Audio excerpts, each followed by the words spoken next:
good. It happens, yeah. I'm in a mixed race couple.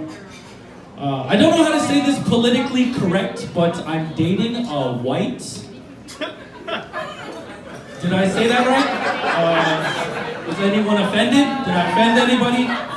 No? Because for me, I was like, ooh, an exotic white woman. I was like, this is so exotic for me, you know? I was like, I didn't know that you could just boil unseasoned chicken as a meal. So much to look forward to, you know? Like, if this is what white privilege tastes like, it's disgusting. White privilege, you need salt and pepper. That's it, simple seasoning. You have a fantastic laugh, sir. Don't hold it in. You're gonna fart and then your eye will fall out. Let it out, please.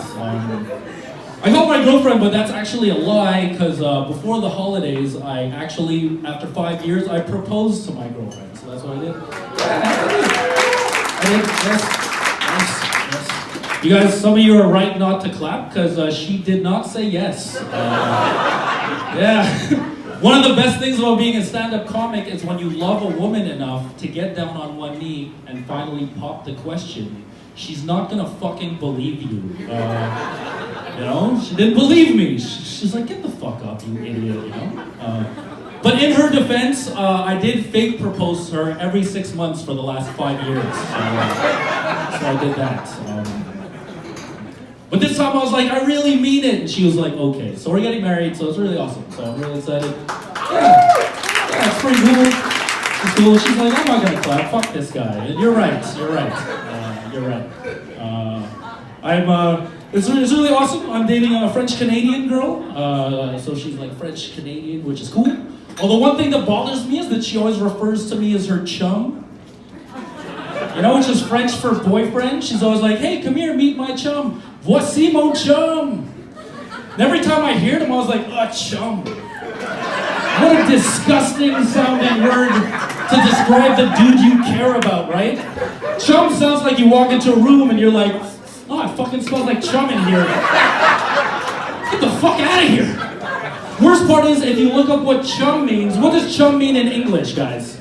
Chum means fish guts that you keep in a bucket, right?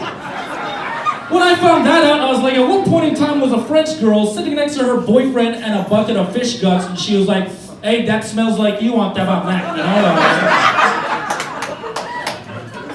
you know? Maybe. People tell me though, they're like, hey Paul, you marrying a white woman makes it seem like you're less proud of your Filipino heritage. And I call those people my parents. No, I'm just kidding, my parents, they love my whites. They love her. They love her mostly because she's a nurse, so she makes up, and that's like the Filipino dream, so she makes up for all of my disappointments. It's kind of nice. But our days, I realized, now she's like operating room nurse, right? So like, when she got that job, I realized that all of her stories are immediately cooler than mine now, you know? She's like, oh man, you know, we get home from work and she's like, oh man, I had this day where this woman was like dying of a heart attack and we had to like remove her heart and put it on a machine and then put it back in her body. But 8 hours later, she's finally better. How was your day? I'm like, I got a haircut. It's not balanced. I remember the first time that my fiance went home with me. We were working together, right? And we were lying to everyone we were working with about our relationship. So we were like hanging out at this place. And I remember this because it really happened. We were standing next to each other and someone bumped me and I accidentally farted. And it smelled really bad. And then I saw that she smelled it on her face and I was like, yo, I think someone farted. Do you want to come back to my place? And she said yes. It really happened. It was awesome. And I remember after we had sex that night, that's when I was like, yo, I need to marry this girl, right? Because right after I ejaculated, because that's what men do when they have sex for the first time, I did not ask her if she did. But I didn't have time because she turned over and she was like, hey Paul, let's play a game. let's play a game called Worst Thing to Say to Someone After the First Time You Have Sex with Them. You go first. So I was like, okay, hey, thanks for the great sex. Sorry the condom broke. I'm Magic Johnson. Have you met my friend Charlie Sheen? He's been here too. And without skipping a beat, she won the contest because she was like, yo, it's true what they say, like father, like son. And I was like, oh. So you win. And that's also the first time I fake proposed, I swear, right after that. So that happened. We do not have any children. Anyone here have any children? By a round of applause. We have some people who have kids. Yeah. You guys have kids? Yeah. How old are your kids? 3 kids. They're in the car with the window cracked open. That's cool. So 3 kids. Which one do you guys love the most? He didn't even hesitate. That's cool. I don't have any kids. We want to have kids. Me and my fiance. I feel like humans didn't get it right though. You know who got it right? Sea turtles. You know, that would be perfect parenting, wouldn't it? You just drop them off at the beach and fuck off. That'd be pretty awesome. We want to have kids, but I'm like a terrible babysitter. Over the holidays, my sister was like, hey, can you do me a favor, look after your 3- and 5-year-old nephews? And I was like, sure. And I had the stupid idea of taking them on a busy Saturday to a suburban mall in the West Island. So I took them to Fairview Mall on a Saturday. A 3- and 5-year-old. We eat some tacos. We go to Legoland. We're looking at a bunch of stuff.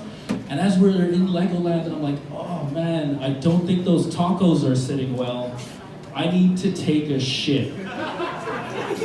And it became an emergency, so I started going to the bathroom, and then when I opened the door and walked in, I looked at the stall and I was like, what the fuck am I supposed to do with these 2 kids while I am in that stall? So I panicked and brought both of the kids into the stall with me. And everything was completely fine until I sat down and we were at perfect eye level with each other. That's when my stomach was like, I can't fucking go now. And I think it's because my 3-year-old nephew's being potty trained. He looked at me with this wide-eyed confidence I've never seen in him before, right? He was like, are you trying to go poo, Uncle Paul? Come on, Uncle Paul, push. He's like, come on, push, be a man. He started rubbing my legs. He's like, push. And I finally went and he stood up and he was like, yeah! And I thought all the weirdness was over at that point, but then he tried to wipe me. So I was like,